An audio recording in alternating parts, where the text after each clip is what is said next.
Hello, Whovians, and welcome once again to a Doctor Who review, where today I review the penultimate story of Jon Pertwee's Third Doctor, the Monster of Peladon. So, the Monster of Peladon. This is the fourth serial in Jon Pertwee's fifth and final season as the Third Doctor, and it is his penultimate story. So yeah, he only has one more adventure after this, folks, and that is Planet of the Spiders. But of course, we will get to that next time. As for the Monster of Peladon, one could say that this story is a sort of a sequel to The Curse of Peladon, which was a story that happened in season 9, I believe. Yeah, I believe it was season 9. Yeah, so this is essentially a sequel or retread into the Curse of Peladon. But obviously the story features Sarah Jane Smith instead of Jo Grant. So, in terms of the plot, here we go. The plot is as follows. The Doctor returns to Peladon 50 years after his last visit to find Queen Thalira, daughter of the late King Peladon, on the throne. A tense labour dispute between the Pel nobility and miners is worsened when apparitions of their deity Agador attack and kill several miners. The Galactic Federation desperately needs Trisolate for its war against Galaxy 5 and sends in brutal Ice Warrior troopers to ensure the production. The Doctor soon discovers a devious plot at the heart of Agador's appearances. That is an essential rundown of the plot of The Monster of Peladon. So, The Monster of Peladon. Once again, thank you to Nicholas Payne for lending me the DVD. Sadly, you needn't have bothered lending me this one. The Monster of Peladon is a terrible story.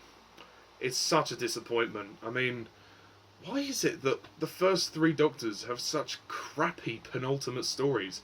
William Hartnell had The Smugglers, which was another dribblesome bore. Patrick Troughton had The Space Pirates, which was even worse, and most of that story's missing. This is probably the better of the three, but that isn't saying much. I mean, did we need to revisit Peladon? In my opinion, no. I mean, because I didn't think much of The Curse of Peladon. I thought it was okay.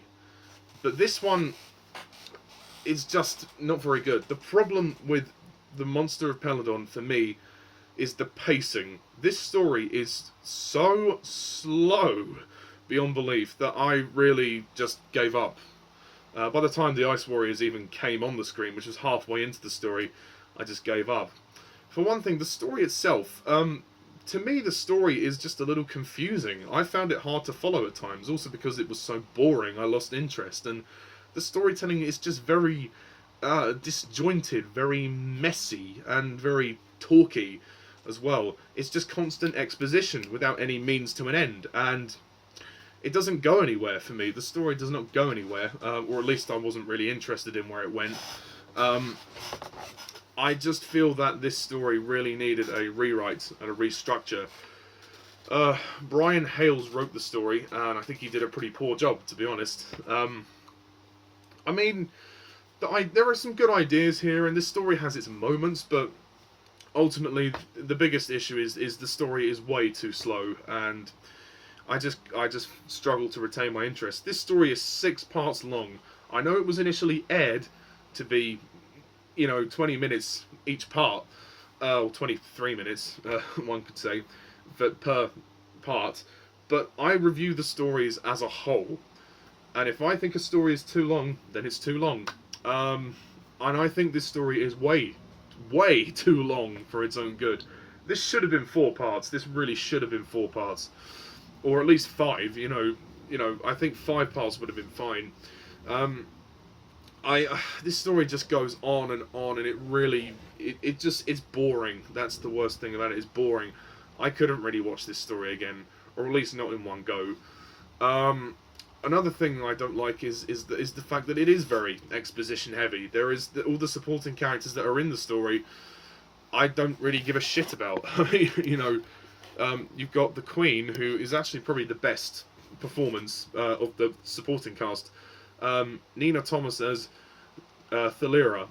She's pretty good, and I like the fact that, you know, there's a queen on the throne, and it's a different vibe to Peladon from the Curse of Peladon. So I think that was nice.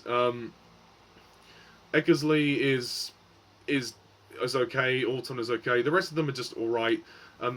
Azaxir, who's the leader of the Sontarans, Ice Warriors, he's very good. I like his menace. We are the Ice Warriors. We want to take control of your kingdom. I mean, he doesn't exactly say that, but I mean, you get the idea. That's the vibe he has, and I think he's pretty menacing. And I mean, the Ice Warriors look great. The design is really cool, and the production design for this story is better than the Curse of Peladon. It doesn't look as cheap, which is good, but it doesn't really make up for the story itself. Also, God, Alpha Centauri is annoying. Is really annoying. There's this moment in part 2 where Alpha Centauri completely goes into a like a, well, not a fit, but like a panic mode when Sarah Jane is being attacked, and then I think Alpha Centauri goes over to Orton and goes, Orton, open the bridge! And it's just like, just shut up, please, just shut the hell up. Oh, God, I mean, I didn't really think much of Alpha Centauri in the previous story, The Curse of Peladon, but this time there's more of Alpha Centauri, and, you know, more isn't necessarily better. More is more annoying. If you don't know who Alpha Centauri is like the big round green alien, the sexless alien, although I think Alpha Centauri is a female, to be honest. Basically, the costume it's like a round head. It looks like Mike Wazowski from Monsters, Inc. That's what I described previously, and I stand by that statement. And Centauri wears like a cape, which looks like a green pair of curtains that come round. I mean, obviously they're on a tighter budget, so it's going to look silly, you know, it's going to look silly. And like the round metal arms, it looks very robotic, but the voice is so silly. I just cannot take this character seriously, especially in the moments of tension or when there's anything action related going on. There's a lot of, well, what I assume was meant to be tense or serious moments, but Alpha Centauri completely ruins them by the silly voice. The voice is too high pitched, the voice is too silly. It doesn't work. Even in this story, it's 10 times more annoying, and I can't stand it. I'm sorry. If they ever revisited Peladon after this, I would have not even bothered to watch it. So I think the supporting cast really don't do anything, and half of them I don't remember anyway. So whatever. I mean, the whole thing with Agador as well is convoluted. This story is a bit of a mess, really. It doesn't know what it wants to be. Does it want to be a thriller, or does it want to be some spiritual, you know, does it want to be like the demons, or like with this whole deity thing? It doesn't know what it wants to do, and that's why it's boring, because one minute they're trying to stop Eckersley, and then it turns into a story about the Ice Warriors, and then it turns into a story about Agador. Like, what the hell? This is a mess. It's a total mess. It doesn't know what it's doing. It's not like insufferably awful like the Time Monster, but it's just really dull and convoluted. I just can't get into it. It's too long. There's no direction by Lenny Main. It falls apart. It really falls apart. It's such a shame. Such a shame. Pretty much just as bad as Invasion of the Dinosaurs. Just as bad. There's nothing to rant about, because it is what it is. I do like the Ice Warriors, even though I do feel the Ice Warriors could have been introduced in Part 2, as opposed to the end of Part 3. I would have much preferred that, because I think that would have given us a central direction to the story. It's like halfway through they're like, okay, let's write in the Ice Warriors. It just comes out of nowhere. Like, it doesn't make any sense to me. It's, you know, whatever. And it was the final story to be written by Brian Hales, and I guess that's a good thing when you look at this. I do, however, have to say, as I've said, the production looks great. The Ice Warriors themselves look really cool and menacing. Their design is incredible. the acting is good. I think the actors try their best to really carry this story. Jon Pertwee as the Doctor, in his penultimate performance, he's trying his best, man. But you got to feel for the guy. He's not given the best material. It's too talky. You know, he has like one or two fight scenes. There's one cool fight scene when we think the Doctor dies afterwards, but thankfully he doesn't. Of course he doesn't, because there's several more Doctors to come, and he still has one final story in the season. But it gives Sarah Jane a bit more focus as well. So I like the fact that the story gave Sarah Jane a bit more of a leadership role, and that she had to take control when the Doctor was, well, presumably dead.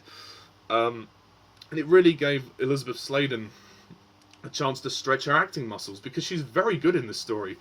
She's commanding, she's authoritative, and she really looks up to the Doctor, and she's prepared to, you know, challenge him.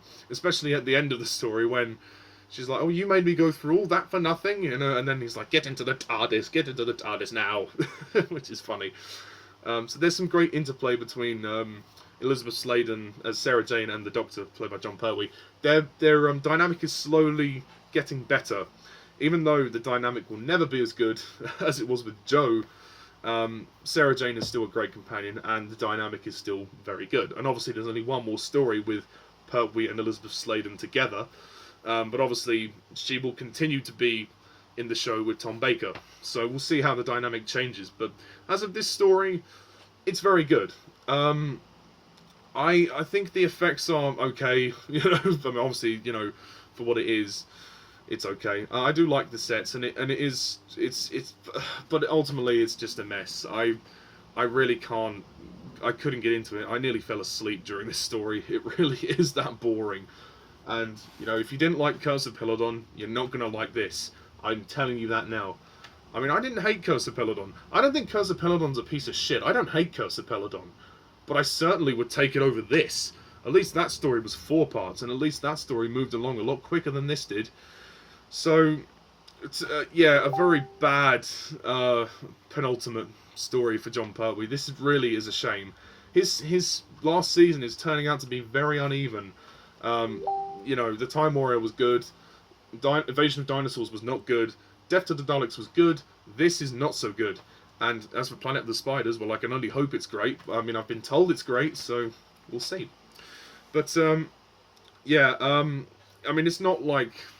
It's probably a bit more visually interesting than The Smugglers from William Hartnell's story, because, well, at least the story isn't missing. And it's way better than The Space Pirates, so thank God. Okay, so I guess I'll have to score the Monster of Peladon. I'll give it a 4 out of 10.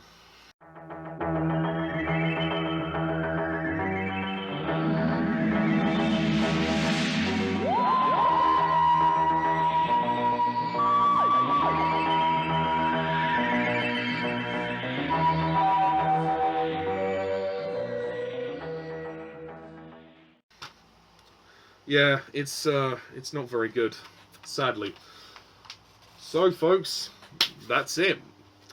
We are almost at the end of the Jon Pertwee era. We have one more story left to go over, and that is Planet of the Spiders, in which I will talk about the story, review it, rate it, and then mini rank the season 11 as well. I will do a mini ranking. And then give my final farewell to Jon Pertwee as the Doctor, because this is, of course, it will be his last story. I mean, it's not the last time he'll ever appear in the show. He will appear one more time, but in terms of his regular appearances, this will be his last. So, next time on Doctor Who Review is the grand finale to Jon Pertwee's era. Planet of the Spiders. Don't go anywhere. See you next time. I'm Mr. TARDIS11. Thank you all for watching, and as always, see ya.